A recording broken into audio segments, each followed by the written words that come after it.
नव वर्ष की आप सभी को हार्दिक शुभकामनाएं। आज मैं आपके सामने कुंभ राशि वालों का वर्ष 2021 का वार्षिक राशिफल लेकर उपस्थित हुई हूं। सर्वप्रथम हम वर्ष की शुरुआत में ग्रहों की पोजीशन के बारे में जान लेते हैं। उसके पश्चात आगे हम वार्षिक राशिफल की तरफ बढ़ेंगे। ये जो मैं वार्षिक राशिफल आज आपको दूंगी वो चंद्र राशि पर आधारित रहेगा और ये कुंभ राशि और कुंभ लग्न दोनों के लिए समान रूप से प्रभावशाली रहेगा। अब हम आगे बढ़ते हैं और साल की शुरुआत में ग्रहों की पोजीशन के बारे में जान लेते हैं। सबसे पहले तो हम लग्नेश की बात करें, जो कि आप कुंभ राशि के स्वामी हैं शनि, जो कि 12th हाउस में यानी आपके मकर राशि में स्वग्रही होकर विराजमान हो रहे हैं। साथ में गुरु नीच के होकर मकर राशि में शनि के साथ युति कर रहे हैं और ये दोनों आपके 12th हाउस में जाकर विराजमान हो रहे हैं। मंगल ग्रह आपके तृतीय भाव यानी मेष राशि में साल की शुरुआत में स्वग्रही होकर विराजमान रहेंगे। राहु वर्ष पर्यंत आपके सुख स्थान यानी वृषभ राशि में विराजमान रहने वाले हैं और केतु जो कि हमेशा राहु से सप्तम होते हैं वे आपके कर्म भाव यानी वृश्चिक राशि में जाकर पूरे वर्ष पर्यंत विराजमान रहने वाले हैं। केतु के साथ वर्ष की शुरुआत में शुक्र भी जड़त्व योग बनाकर आपके कर्म भाव में यानी वृश्चिक राशि में विराजमान रहेंगे और सूर्य बुध का बुधादित्य योग आपके लाभ भाव यानी धनु राशि में इस साल देखने को मिलेगा। तो ये कुछ ग्रहों की पोजीशन है जो कि साल की शुरुआत में रहने वाली है। एक बात को कुंभ राशि वालों को ध्यान में रखना है कि आपको शनि की 7.5 भी इस साल चल रही है। शनि आपके लग्नेश हैं, राशि स्वामी है, इसीलिए आपको इस 7.5 के इतने नेगेटिव रिजल्ट नहीं मिलेंगे। वैसे शनिदेव न्याय प्रिय देवता है, अच्छे को अच्छा और बुरे को बुरा कर्मों का दंड वो प्रदान करते हैं, तो उनके व्यक्ति के कर्मों के हिसाब से वो फल आपको प्रदान करेंगे। तो यदि आपने सही कर्म किए हैं, सीधे सीधे रास्ते पर चलकर अपनी जिंदगी जी है, लोगों की हेल्प की है, तो शनिदेव के बहुत अच्छे रिजल्ट इस साल आपको जरूर देखने को मिलेंगे। आगे बढ़ते हैं और सीधा आ जाते हैं इस साल राशि वालों की पारिवारिक स्थिति पर। पारिवारिक स्थिति से मैं शुरुआत इसलिए करती हूँ क्योंकि व्यक्ति के लिए परिवार बहुत इंपॉर्टेंट होता है और परिवार से ही व्यक्ति का जीवन चलता है। वो अपने परिवार के लिए ही सब कुछ करता है। तो आपकी पर्सनैलिटी इस वर्ष की शुरुआत में बहुत ही अच्छी रहने वाली है। लग्नेश शनि जो कि वर्ष पर्यंत आपके लिए बहुत अच्छे रिजल्ट देंगे, क्योंकि शनि आपके 12th हाउस में बैठे हैं और शनि 12th हाउस में अच्छे रिजल्ट देते हैं और उसके बाद शनि स्वग्रही भी होकर बैठे हैं, तो अपने घर को वापस ठीक करेंगे यानी खर्चों में कमी लाएंगे, मितव्ययता दिखाएंगे।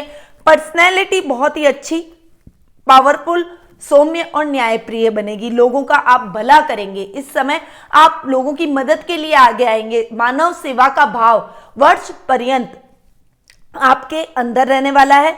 परिवार से बहुत अच्छी बॉन्डिंग रहेगी। ददियाल से बहुत अच्छा लाभ आपको वर्ष पर्यंत देखने को मिलेगा। खासकर आपके दादा दादी के साथ आपकी ट्यूनिंग वर्ष पर्यंत बहुत ही अच्छी बनती हुई दिखाई देगी। कुटुंब से भी आपके रिश्ते अच्छे रहेंगे क्योंकि कुटुंब के भाव के स्वामी गुरु जो कि शनि के साथ में युति कर रहे हैं, लग्नेश के साथ युति कर रहे हैं, इसीलिए कुटुंब से आपको अच्छे लाभ की संभावनाएं देखने को मिलेगी। ये पूरा साल कुटुंब की दृष्टि से बहुत ही बढ़िया आपके लिए रहेगा। मान सम्मान में वृद्धि होगी। सामाजिक तौर पर आपको एक गणमान्य व्यक्तियों की श्रेणी में देखा जाएगा। लोग आपकी बातों से प्रभावित होंगे, आपसे सलाह लेकर अपने कार्य करने का प्रयास करेंगे। वाणी से आप सबको मोहित करते हुए नजर आएंगे। इस समय अगर आप कला के क्षेत्र से जुड़े हुए हैं, कोई कलाकार हैं, फिल्म अभिनेता हैं, तो ये साल उन सभी व्यक्तियों के लिए भी बहुत ही अच्छा रहने वाला है। भाई बहनों के साथ साल की शुरुआत में बहुत अच्छी ट्यूनिंग आपको देखने को मिलेगी। मंगल जो कि आपके पराक्रमेश भी हैं और कर्मेश भी हैं और पराक्रम भाव में साल की शुरुआत में स्वग्रही होकर बैठ रहे हैं। भाई बहनों की मदद से काम में कोई बड़ा लाभ आपको देखने को मिलेगा और मंगल आपके साल की शुरुआत से 21 फरवरी तक स्वग्रही होकर पराक्रम भाव में बैठेंगे, यानी भाई बहनों के पराक्रम के दम पर आप अपने कार्यों को साधने में सफल होंगे। आपके कामों में कोई रुकावट आएगी तो उनकी मदद से आप उन रुकावटों को निकालते हुए, उन रुकावटों को दूर करते हुए दिखाई देंगे। 2 जून से 20 अगस्त तक का समय इतना अच्छा नहीं रहेगा। इस समय आपके पराक्रम भाव के जो स्वामी हैं वो 6th हाउस में जाकर बैठेंगे। उस समय आपको अपने भाई बहनों के साथ कुछ मिसअंडरस्टैंडिंग हो सकती है। यदि मिलकर कोई काम कर रहे थे तो अब उस काम में कुछ खलल पड़ सकता है, आपको उनका टोकना, उनका कहना थोड़ा सा कम पसंद आएगा और ये स्थितियां थोड़ी सी विपरीत परिस्थितियों में बदल सकती है। इसीलिए थिंक पॉजिटिव, बी पॉजिटिव। उन्होंने आपके लिए हमेशा अच्छा किया है, आपके लिए खड़े रहे, आपके लिए स्टैंड लिया है, इसीलिए आपको छोटी छोटी बातों को इग्नोर करके और उनके साथ आगे बढ़ना चाहिए। माँ के साथ में आपके संबंध साल भर अच्छे रहेंगे, पर हाँ, राहु के मात्र स्थान में बैठने के कारण माता के स्वास्थ्य को लेकर कुछ समस्याएं हो सकती है। कुछ कीटाणु और रोगाणुओं से संबंधित संक्रमण उनको हो सकते हैं, कोरोना वायरस भी हो सकता है, बुखार, चिकनगुनिया, वायरल फीवर, जो मौसमी बीमारियां जो होती है उससे वो ग्रसित हो सकती हैं। इसलिए उनके स्वास्थ्य का विशेष रूप से ध्यान रखें और बोली में भी आपको थोड़ा सा विशेष सावधानी अपनी माता के साथ रखनी पड़ेगी, क्योंकि देखिए माँ के साथ कुछ बहस का वातावरण बन सकता है, मिसअंडरस्टैंडिंग क्रिएट हो सकती है, ईगो प्रॉब्लम आप दोनों के बीच में आ सकती है। इसीलिए थोड़ा सा संभल कर अपनी माँ से कोई भी बात करें तो उनकी भावनाओं को ध्यान में रखकर फिर उनके आगे अपनी बात को रखें। कभी भी उनके आगे अग्रेसिव होने की आवश्यकता नहीं है, इससे आप दोनों के रिश्ते के बीच में दरार आ सकती है। संतान पक्ष के जो स्वामी हैं बुध, वो साल की शुरुआत में बहुत अच्छे रिजल्ट लेकर आएंगे, क्योंकि वो सप्तमेश के साथ में लाभ भाव में जाकर सूर्य बुध का बुधादित्य योग बनाते हुए दिखाई दे रहे हैं और अपने ही घर को देख रहे हैं, पंचम भाव को देख रहे हैं। संतान की तरफ से साल की शुरुआत बहुत ही अच्छी रहने वाली है। फिर उसके बाद में 30 जनवरी से 20 फरवरी जब वो मकर राशि के अंदर जाकर वक्री होंगे, उस समय थोड़ा सा ध्यान आपको अपनी संतान के खर्चों पर रखना पड़ेगा कि किसी अनर्गल खर्च में तो वो नहीं फंस गई कुछ गलत आदतों में, यानी कोई आपने सट्टा लगा दिया, कोई आपने शेयर मार्केट में इन्वेस्टमेंट कर दिया, तो उस समय आपको अपने बच्चों पर नजर रखनी है। ओवरऑल ये पूरा साल संतान की तरफ से आपके लिए अच्छा ही जाएगा। ये टाइम आपके लिए सुखों में वृद्धि का भी रहेगा, संतान से भी अच्छा रहेगा। ननियाल पक्ष से आपको पूरे साल सपोर्ट देखने को मिलेगा। जीवन साथी के साथ आपकी ट्यूनिंग बहुत ही अच्छी बनती हुई दिखाई देगी। वहीं पिता के साथ आपकी ट्यूनिंग अच्छी तो रहेगी, परंतु इस समय कोई असाध्य रोग या फिर कोई बड़ा रोग अगर उनको हो रखा है तो विशेष सावधानी रखें, वो रोग बढ़ सकता है। उनके स्वास्थ्य को लेकर आपके मन में कुछ चिंता के भाव उत्पन्न हो सकता है, यानी इस वर्ष पर्यंत आपको अपने पिता के स्वास्थ्य का भी ध्यान रखना पड़ेगा। माता पिता दोनों के स्वास्थ्य के प्रति जितना सतर्क रहेंगे उतना ही आपके लिए स्थितियां बेहतर बनती चली जाएगी। वैसे उनका सपोर्ट पूरा आपको मिलेगा, उनकी मदद से आप नई नई प्रॉपर्टी बनाएंगे। भाई बहनों के साथ भी उनकी मदद से ट्यूनिंग अच्छी बनी रहेगी। तो ओवरऑल पारिवारिक स्थिति बहुत अच्छी बनी रहेगी। बस अपने माता पिता के स्वास्थ्य का ध्यान रखिए। आगे बढ़ते हैं और जान लेते हैं आर्थिक स्थिति के बारे में। यदि मैं आर्थिक पोजीशन की बात करूं तो आर्थिक भाव को देखने के लिए हम धनेश को देखते हैं, यानी धन भाव को देखा जाता है, सेकेंड हाउस, 4th हाउस को जो सुख स्थान है, और 11th हाउस जो कि लाभ भाव माना जाता है, लाभ का घर माना जाता है, आकस्मिक धन प्राप्ति का घर माना जाता है, उस भाव को विशेष रूप से देखा जाता है। तो लाभ भाव के स्वामी गुरु हैं, जो कि नीच के होकर मकर राशि में 12th हाउस में जाकर विराजमान हो रहे हैं। ये इस समय आपके खर्चों को कंट्रोल करेंगे, जिससे आपकी लाभ की स्थितियां बढ़ती हुई नजर आएगी, क्योंकि बचाना ही कमाना है। तो इस तर्ज पर आप चलेंगे और अपनी कमाई को इस तरीके से बढ़ाने का प्रयास करेंगे। जब गुरु मकर से कुंभ में यानी आपके लग्न में जाएंगे, तब लाभेश का लग्न में जाकर बैठना बहुत अच्छे रिजल्ट आपको कारोबार में देगा। ये टाइम पीरियड रहेगा 6 अप्रैल से 14 सितंबर और 20 नवंबर से साल के अंत तक का समय। इस समय आपके लाभेश का लग्न में जाकर बैठना आपके लाभ की स्थितियों को दुगना तिगुना कर लेगा, पर्सनैलिटी को भी बहुत अच्छा करेगा और लाभ को भी और अधिक बढ़ाएगा, काम को बहुत अधिक बढ़ाएगा। जो मैनेजमेंट से रिलेटेड कोई भी काम करते हैं उनके लिए ये समय बहुत ही अच्छा रहने वाला है। सोने से रिलेटेड, पीली चीजों से रिलेटेड जो भी काम करते हैं उनके लिए ये टाइम पीरियड बहुत ही अच्छा रहेगा। वहीं सुख स्थान के अंदर राहु बैठकर थोड़ा सा सुखों को कभी कभार फ्लक्चुएट जरूर करेगा, परंतु सुख स्थान के स्वामी है शुक्र, जो कि योग कारक ग्रह आपकी कुंडली के है, वो भाग्येश भी है और सुखेश भी है। वो साल की शुरुआत में कर्म भाव में जाकर बैठ रहे हैं, बहुत अच्छे रिजल्ट दे रहे हैं, अपने ही घर को देख रहे हैं, तो बहुत बढ़िया। सप्तम दृष्टि जो शुक्र की है वो बहुत अच्छी पड़ने वाली है। वहीं 15 फरवरी से 17 मार्च तक शुक्र अस्त रहेंगे, तो इस टाइम पीरियड को आपको संभल के रहना है। वहीं 11 अगस्त से लेकर 6 सितंबर तक का जो समय है, इस समय शुक्र आपके अष्टम भाव में यानी कन्या राशि में नीचस्थ होकर विराजमान रहेंगे। इस समय आपको विशेष रूप से ध्यान रखना पड़ेगा। इस समय इलेक्ट्रॉनिक आइटम खराब हो जाना, हेल्थ पर बहुत ज्यादा पैसा खर्च होना, पारिवारिक सदस्य की हेल्थ पर पैसा खर्च होना, अनर्गल खर्चे आपकी जिंदगी में आ जाना, काम में नुकसान की स्थितियां देखना, प्रॉपर्टी में कोई फ्रॉड हो जाना, ऐसी परिस्थितियां उत्पन्न हो सकती है। इस समय आपको विशेष रूप से ध्यान रखना पड़ेगा। बाकी ओवरऑल शुक्र के बहुत अच्छे रिजल्ट, बहुत अच्छे मतलब सर्वाधिक अच्छे रिजल्ट आपको इस साल देखने को मिलेंगे। तो ये तो थी आर्थिक पोजीशन की बात कि आर्थिक दृष्टि से ये वर्ष आपके लिए सुख समृद्धि का कारक रहेगा, उन्नतिदायक रहेगा, आपकी फाइनेंशियल कंडीशन को और अधिक अप करने वाला रहेगा। इस साल आपको कर्ज लेने की नौबत भी नहीं आएगी। परंतु अब हम आगे बढ़ते हैं और जान लेते हैं कि शिक्षा, करियर और व्यवसाय की दृष्टि से ये साल आपके लिए कैसा रहेगा। देखिए, शिक्षा की दृष्टि से ये साल आपके लिए अच्छे परिणाम लेकर आया है। जो पंचमेश है बुध, वो साल की शुरुआत में तो आपको बहुत बढ़िया रिजल्ट दे रहे हैं। सूर्य के साथ में बुधादित्य योग बना रहे हैं, अपने ही घर को देख रहे हैं, यानी विद्यार्थी वर्ग के लिए ये समय बहुत अच्छे अचीवमेंट्स करेगा। वर्ष की शुरुआत जब अच्छी होती है तो पूरा साल अच्छा जाता है, ऐसा हम मानते हैं। तो आप भी इस बात को निश्चित कर लीजिए कि जो पढ़ाई कर रहे हैं स्टूडेंट्स हैं, उनके लिए आने वाला वर्ष बहुत ही अच्छा जाने वाला है। इस साल तो आप घर में बैठे हैं, आपने ऑनलाइन स्टडी ही की है, तो जितना अचीवमेंट करना चाहिए पढ़ाई में, जितना आगे बढ़ना चाहिए, उतनी सक्सेस आपको नहीं मिली। परंतु नेक्स्ट ईयर आपके लिए डेफिनेटली बहुत ही लकी साबित होगा पढ़ाई में, और हर क्षेत्र में आप अपने लक्ष्य को पाने में कामयाब होते हुए दिखाई देंगे। बुध जब वक्री होंगे 30 जनवरी से लेकर 20 फरवरी के बीच में, वो मकर राशि में वक्री होंगे, उस समय विद्यार्थियों को थोड़ा सा ध्यान अपनी स्टडी पर विशेष रूप से देना पड़ेगा।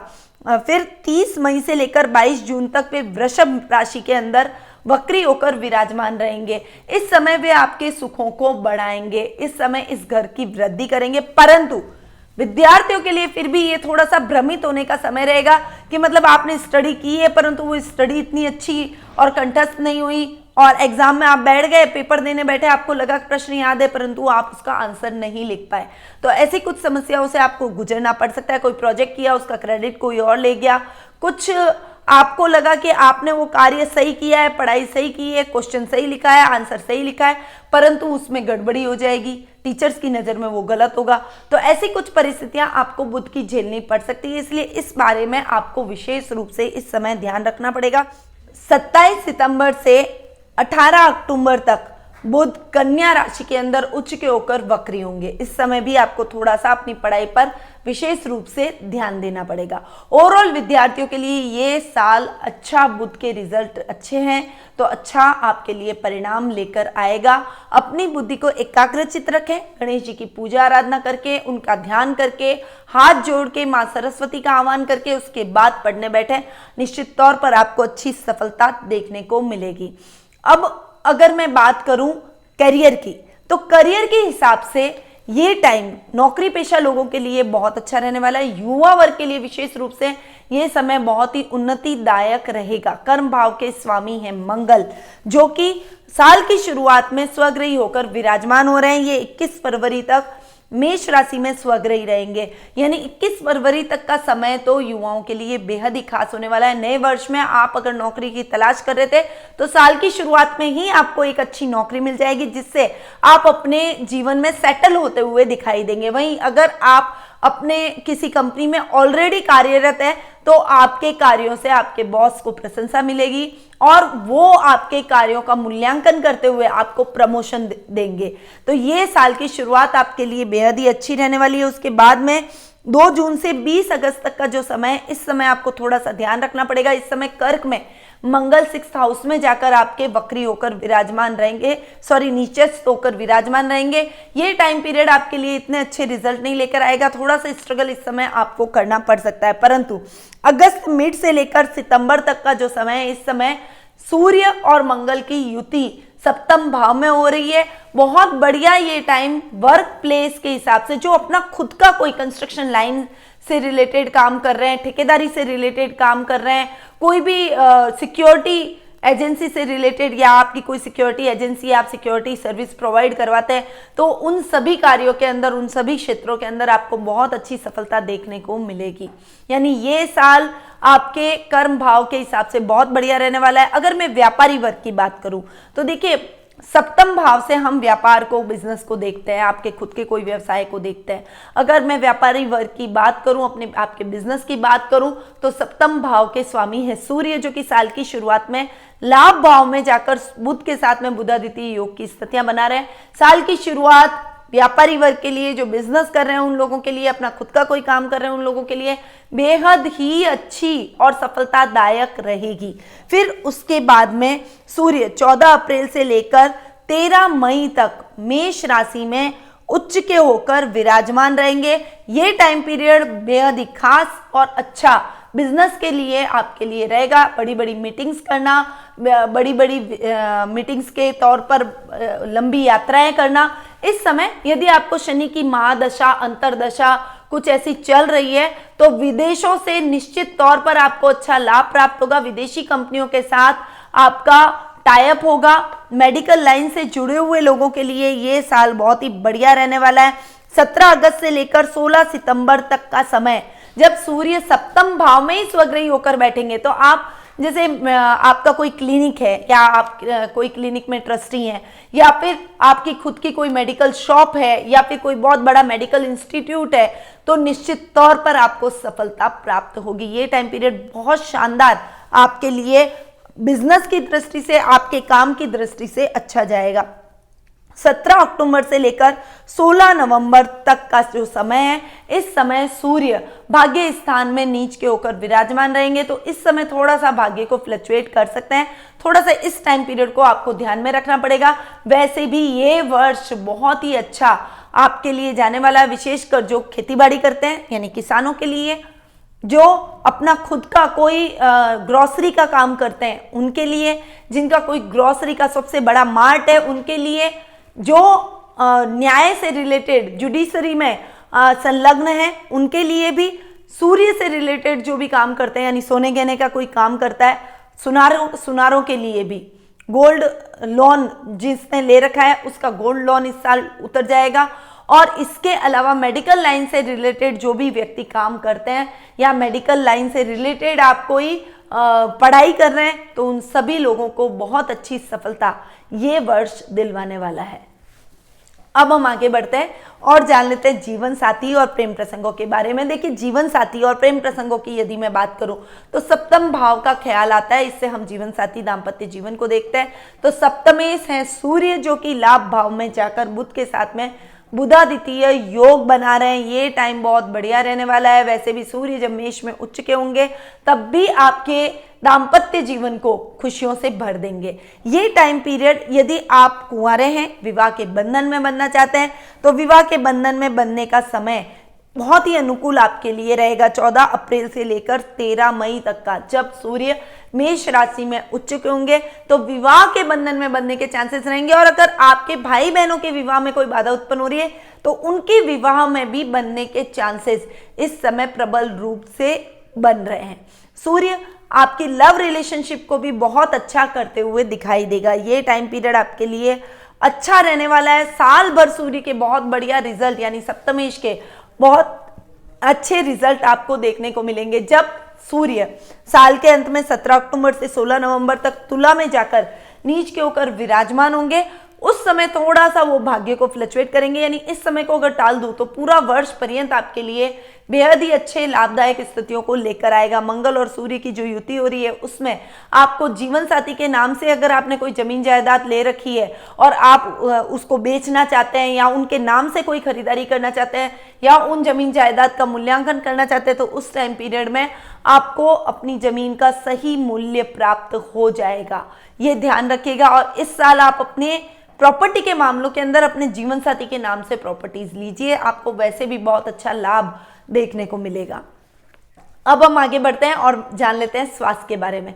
देखिए, स्वास्थ्य के बारे में यदि मैं बात करूं तो आपका स्वास्थ्य तो अच्छा रहेगा, थोड़ा सा मानसिक रूप से आपको परेशानियां काम को लेकर झेलनी पड़ सकती है, मेंटल प्रेशर काम का रह सकता है, इस वजह से थोड़ा सा कंफ्यूजन, थोड़ा सा डिप्रेशन आपको आ सकता है कभी कभार, पर उस डिप्रेशन से आप बहुत जल्दी निकल भी जाएंगे, वो बहुत लंबा नहीं चलने वाला है। परंतु आपको अपने माता पिता के स्वास्थ्य का विशेष रूप से इस साल ध्यान रखना पड़ेगा। माता के स्वास्थ्य में राहु और पिता के साथ में स्वास्थ्य में केतु का बैठना आपके माता पिता के स्वास्थ्य को फ्लक्चुएट कर सकता है, रोगाणु, कीटाणु और जो संक्रमित बीमारियां हैं उनका सामना उनको करना पड़ सकता है और उस वजह से आपको हॉस्पिटल के चक्कर भी लगाने पड़ सकते हैं। इसलिए इस साल आपको अपने पेरेंट्स का के स्वास्थ्य का विशेष रूप से ध्यान रखना पड़ेगा। पारिवारिक सदस्यों का भी ध्यान रखें और खुद योगा, मेडिटेशन, प्राणायाम से अपने आप को जोड़ें, अपनी दिनचर्या में थोड़ा सा चेंज लेकर आए, थोड़ा सा तली गुली चीजों से परहेज करें, हेल्दी फूड खाएं, बाहर के खाने को अवॉइड करें ताकि आप स्वस्थ रह सकें, अपने परिवार को भी स्वस्थ रख सकें। तो इन बातों का ध्यान में रखकर आपको इस साल चलना पड़ेगा। तो ये था कुंभ राशि वालों का साल 2021 का वार्षिक राशिफल। अब बढ़ते हैं महा उपायों की तरफ। देखिए, शनि की 7.5 चल रही है, तो सबसे पहले तो आपको शनि के दान अवश्य करने हैं। पूरे साल शनिवार के दिन शनि के दान जरूर करें। वैसे तो आपके लग्नेश हैं और बहुत अच्छे इस साल बैठे, अच्छे रिजल्ट ही देंगे, परंतु मैंने आपको शनि के बारे में पहले भी बताया वीडियो की शुरुआत में कि शनि अपने कर्मों के हिसाब से आपको फल देते हैं। तो यदि आपने अच्छे कर्म किए तो आपको अच्छे, वरना इस समय प्रायश्चित करने का ये समय है। शनिवार के दिन काली चीजों का दान जरूर करें, तो शनि के दान आपको जरूर करना है। उसके अलावा शनिवार के दिन शनि भगवान के मंदिर जाकर उनको तेल जरूर चढ़ाएं। मंगलवार के दिन बालाजी के दर्शन करें और उनको सिंदूर जरूर चढ़ाएं। इसके अलावा आपको राहु के जाप पूरे वर्ष पर्यंत करने हैं, वो भी आपको सूर्यास्त के बाद में करना है और भूरे कलर के आसन पर बैठकर काली या भूरी हकीक माला से आपको राहु के जाप करने हैं। ओम रा रावे नमः छोटा सा मंत्र है, इसके जाप जरूर कीजिएगा, अन्यथा राहु थोड़ा सा आपके सुखों को फ्लक्चुएशन देगा और आपको हेल्थ में, आपको पारिवारिक तौर पर थोड़ा सा प्रॉब्लम दिलवाएगा। तो इस समय आपको राहु के जाप पूरे साल करने पड़ेंगे। साथ ही आप अपने जीवन के अंदर आगे बढ़ने के लिए कुछ वास्तु के उपाय भी आपको अपने घर में करने चाहिए। घर के बाहर काले घोड़े की नाल जरूर लगा दें, तो आपको किसी भी प्रकार की समस्या अपने जीवन में नहीं होगी। तो ये कुछ उपायों को लेकर आपको इस साल चलना पड़ेगा और अगर आप चलेंगे तो आपको निश्चित तौर पर बहुत अच्छे रिजल्ट देखने को मिलेंगे। परंतु यदि आप अपने पर्सनल लाइफ के बारे में जानना चाहते हैं, पर्सनल कुंडली के बारे में जानना चाहते हैं, भविष्य को लेकर चिंतित हैं, आपके मन में कई प्रश्न भविष्य को लेकर है, तो आप निश्चित तौर पर उसका समाधान प्राप्त कर सकते हैं। घर बैठे ही आप टेलीफोनिक अपॉइंटमेंट के माध्यम से मुझसे जुड़ सकते हैं। मैं आपकी समस्याओं का समाधान करूंगी, आपके प्रश्नों के उत्तर दूंगी, साथ ही आपको सही रेमेडीज भी बताऊंगी ताकि आपके जीवन में आ रही समस्याएं दूर हो और आपको एक सही समाधान अपने जीवन में प्राप्त हो सके, सही मार्गदर्शन प्राप्त हो सके। तो देर किस बात की, नीचे दिए गए नंबरों पर संपर्क करें और आज ही अपना अपॉइंटमेंट बुक करवाएं। नव वर्ष आपके लिए बहुत ज्यादा समृद्धि कारक रहे, उन्नतिदायक रहे, आप अपने जीवन में हमेशा आगे बढ़ें, समस्याएं जीवन की खत्म हो और निरंतर उन्नति करते रहें। इन्हीं शुभकामनाओं के साथ निधि श्रीमाली का नमस्कार।